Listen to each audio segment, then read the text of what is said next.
在黑夜的深处，我们开启熬夜自由的帷幕。今天也是一起熬夜的一天，欢迎你来到熬夜路。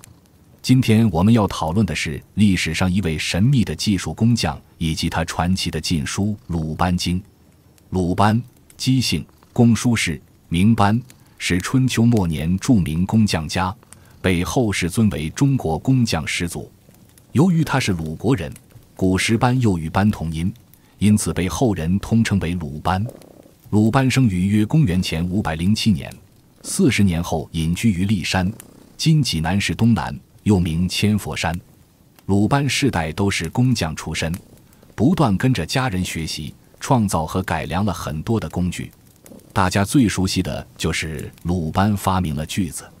相传鲁班在一次上山时，无意中抓了一把山上长的一种野草，手被划伤了。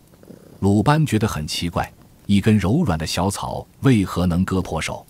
于是摘下一片叶子来细心观察，发现叶子两边长着许多小细齿，用手轻轻一摸，这些小细齿非常锋利。鲁班了解到，就是这些小细齿划破他的手。由于这件事，鲁班受到很大启发。他想，若做成一具齿状的砍伐工具，是否同样锋利？锯就这样发明了。除此之外，曲尺、墨斗、云梯、勾墙、石磨、击锋、雕刻，传说都是鲁班发明。鲁班的妻子也是一位非常出色的工匠，他也发明了很多的工具，比如伞。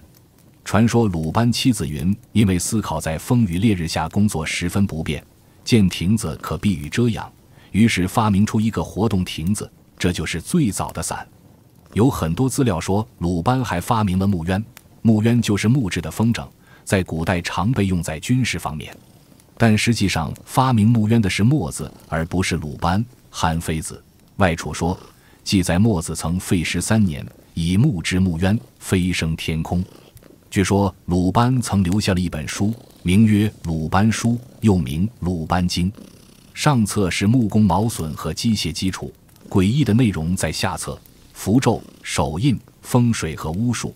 相传下册内容甚至记录与阴间交流的巫术。据说诸葛亮的7星灯续命法，古代修桥的打生桩、隐身术和画骨术就来源于此书下册。打生桩在古代是当人们在一处地方动土时，便会破坏该处风水，且会触怒该处的冤魂，以致在建造期间时常发生意外，因此便出现了打生桩，把活人生葬在工地上，用作镇邪，以减少出现的意外。传说学了鲁班书要缺一门，官、卦、孤、独、残任选一样，由修行时候开始选择，因此鲁班书获得另一名称，缺一门。但作为回报，学习这本书最短只需要749天就可以小有所成，但必须作为交换的就是自身或者至亲的运气，所以才会有只要学习了鲁班书就必然会缺一门的说法。当然并不是每个人拿到这本书随便自学一下就可以修炼成功，他必须要有一个门内的师傅带你入门才行。而且当一个人决定修炼鲁班秘术，师傅带他入门时还会有一个特殊的仪式，大概是师傅在前面领路，然后在不经意间回头问徒弟后面有没有人，这时徒弟需要回答没有，然后师傅会再问你的前面有没有人，这时徒弟也需要回答没有，后面无人就是无后人，前面无人是要背弃本来的家庭。仪式完成之后，徒弟才算正式入门，开始学习鲁班书。民间也因为有鲁班书这么一个神秘诡异的存在，所以以前听老人们都说这么一句话，说得罪谁都不要得罪木匠。学习鲁班书的人主要用来防身和帮助身边的人，但是也有很多心术不正的人用鲁班术来害人。就像下面我们要讲的这则民间故事一样，说北宋汴京附近的一个小镇子里住着一个张掌柜的。这张掌柜的经营一家药铺，生意做得还算不错，其娶了镇子上老李家的闺女为妻。有一年，夫妻俩打算重新建一所房子，于是张掌柜的就从隔壁镇子上请来了几个木匠，说好工钱后，房子就开始建了起来。其中有一个小木匠，平时为人很是猥琐，这小木匠总是调戏李氏。李氏担心房子的质量，不敢得罪他，他吩咐人好菜好饭伺候这些木匠，为的是能让这些木匠好好干活，房子建得结实漂亮一些。可这小木匠却得寸进尺，一再调戏李氏。李氏忍无可忍，责骂了他一顿，小木匠因此记恨于心。在上梁的时候，这小木匠就趁人不注意，在主梁上放了一个木老虎。交过工程后，这些人就离开了。说也奇怪，打这之后，晚上屋里总能听到一些奇怪的声音，张掌柜的生意也越来越不好。约摸着过了2年，因为适逢暴雨，房子受到侵害，张掌柜的就又请来了一个老木匠，想给房子修葺一番。这老木匠岁数大，经验丰富，一走到正堂就觉得房内有一股煞气。李氏见这老木匠这么大岁数还出来做工，实在不容易，就和丈夫商量，要多给这老木匠一些工钱。而这话恰好被老木匠听到，老木匠心中一阵感激，因为他也懂这鲁班的道术，便暗地里想要帮这夫妻俩。在做正堂主门的时候，他故意将门做得重了些，关这扇门的时候需要夫妻俩合力来关，而且因为门重，每次关门的时候总会发出一阵像龙吟一般的声音。在老木匠交工的时候，还特意给了女主一根桃木棒，并叮嘱她说，遇到奇怪的事你就用这桃木棒狠敲。女主不解，但却将此话记在了心里。不久后，晚上奇怪的声音就没有了，而且张掌柜药铺的买卖也越来越好了。可那小木匠不甘心，他想要害李氏。一天，这小木匠来到了女主家门口，想要看看这家倒了什么霉没有。他这一看，人家日子过得红红火火，这下他又气又不解。此时李氏正好出门要去买东西，见小木匠在此，便将他请到家里喝了些水。大白天的小木匠也不敢乱来，喝了些水后，他便起身离开了。在迈出房门的时候，他偷偷在门枕边上跺了3脚，之后轻声说道，畜生，你该醒了干活了。说完背着手就走了。虽然他声音小，但还是被李氏听见了。他拿起桃木棒也在门枕上敲了3下，之后说道，畜生，你家主人走了，快找你家主人去。黄昏时分，就听村里人说，村头野地里死了一个小木匠，其浑身上下全是爪痕，似乎是被恶虎所伤。故事到这就讲完了。身为一个木匠，主家好菜好饭伺候着，这本是件好事。可这小木匠却心起色意，被女主责骂后，又起了蛇蝎心肠，想要加害女主，最后实下自己埋下的恶果。还有另外一则民间故事，也说明了鲁班术的厉害。从前有一个大户人家非常有钱，一天他请来了一个木匠来帮他们家新建房屋。他看到这个木匠干活很辛苦，就想着要好好犒劳一下这个木匠。于是他让厨房准备了一些精细的瘦肉，让人把这些瘦肉磨成肉泥，然后把这些肉泥拌在每一样的饭菜里面，每一样的饭菜做出来的味道都非常鲜香，但是看不到肉。到了中午，木匠过来吃饭的时候，虽然吃着味道还不错，但竟然看不到一块肉，心里犯嘀咕说，我这么辛辛苦苦给你们家干活，居然不给我吃一块肉。木匠很生气，于是在这之后建造这个房屋的过程中，就在房梁上动了一点手脚，然后做完工就走了。说来也怪，自此这大户人家的家境是一天不如一天，开始家道中落。有一天，这户人家想修缮一下家里的几间房，于是他又想起了之前的那个木匠，就又请他过来给修房子。此时这户人家已经家道中落，请不起那么多的佣人和厨师，不可能再去磨肉泥了。于是这次请木匠吃饭就全是大块的整肉。木匠看到就很奇怪，说，上次你们家那么有钱，没有给我肉吃，这次你们生活这样了，怎么还给我做这么多的肉吃呢？主人说，之前我们的家境还不错，所以招待你的时候特意把肉都磨成了肉泥，现在家境大不如前了，只好用大块的肉来充数了，希望你不要介意。木匠这个时候才明白过来，原来是错怪了这家好人啊，心里非常的愧疚。于是他就把曾经在房梁上动的手脚下的那个咒给破除了。之后这户人家的家境又慢慢的好了起来，但这木匠不久之后就离奇死亡了。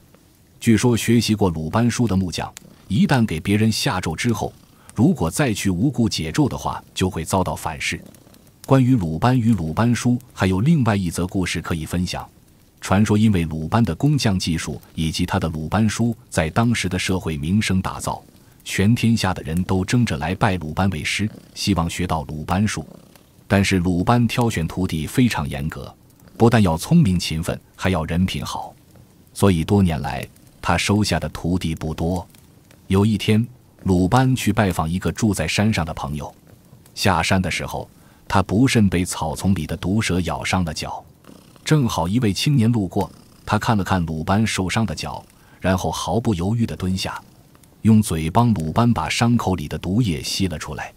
鲁班十分感激青年对他的救命之恩，主动表明身份，说自己就是鲁班，询问青年叫什么名字，是否愿意学习木工手艺。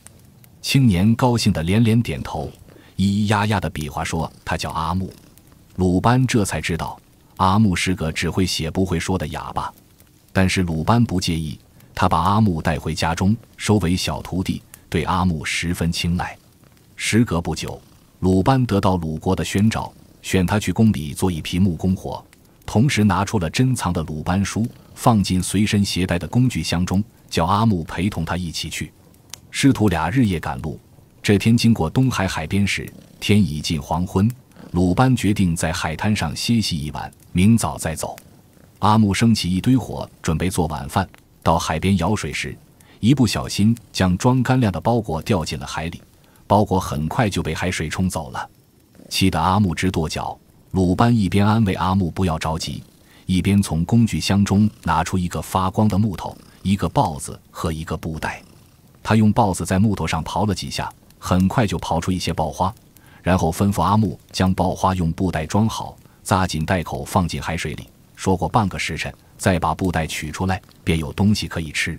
阿木看得一愣一愣的，但是他实在按捺不住好奇心，不到半个时辰就把布袋取了出来。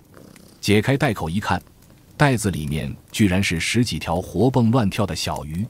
阿木高兴坏了，要知道当时大海里的鱼又大又凶猛，人们是根本不敢捕捞来吃的。阿木烤鱼后，请师傅先品尝。鲁班在吃鱼时发现鱼头很难吃，过开一看，里面竟然还有一些爆花。他知道一定是阿木过于新奇，时间未到，便把布袋捞出来，才导致鱼头还没有变全。后来人们就把鱼头像爆花的部位叫做鱼鳃，不能吃，在杀鱼时必须清理干净。两人都吃饱了，阿木把没有吃完的鱼放回了东海里，这种鱼很快在东海里繁殖起来。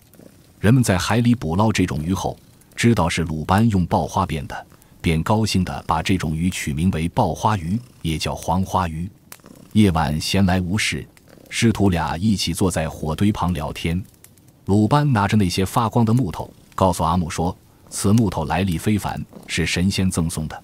这些神奇的木头做出的任何东西，遇水即可变成活物。阿木听得两眼放光，比划着请师傅用神木为自己做一个木头人。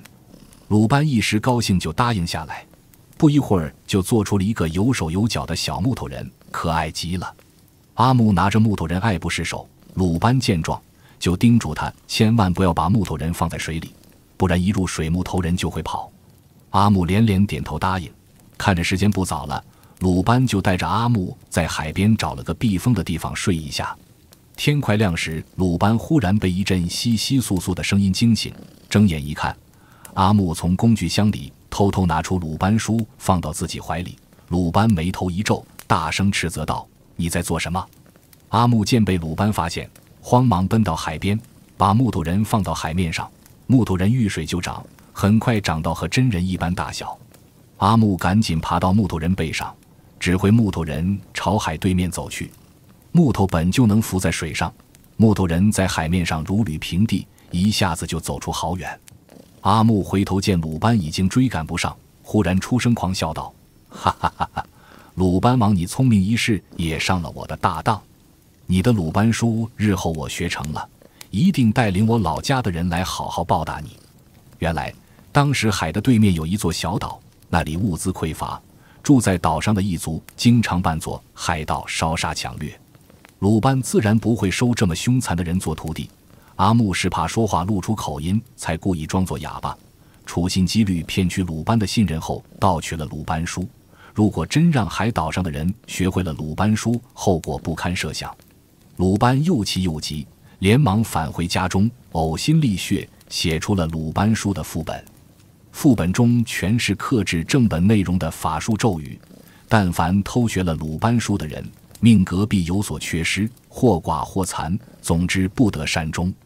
据说当年自以为得计的阿木回去后，真的吃了不少苦头呢。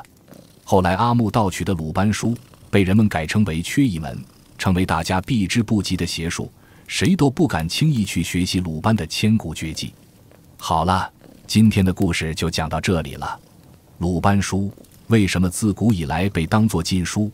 此事没有官方的记载，但我们可以大胆猜测一下，因古代军事依赖冷兵器，而鲁班在古代是一个很厉害的军事器具发明家。假如鲁班书中记载了如何建造云梯，如何制造诸葛亮用的那个木牛流马、七星续命灯这些，那么修习了鲁班书的人很可能会动摇权力，因此被列为禁书。当然这只是猜测，你是怎么看待鲁班书被列为禁书这件事呢？欢迎留言告诉我们。感谢大家今天与我们一起熬夜，我们下次再见。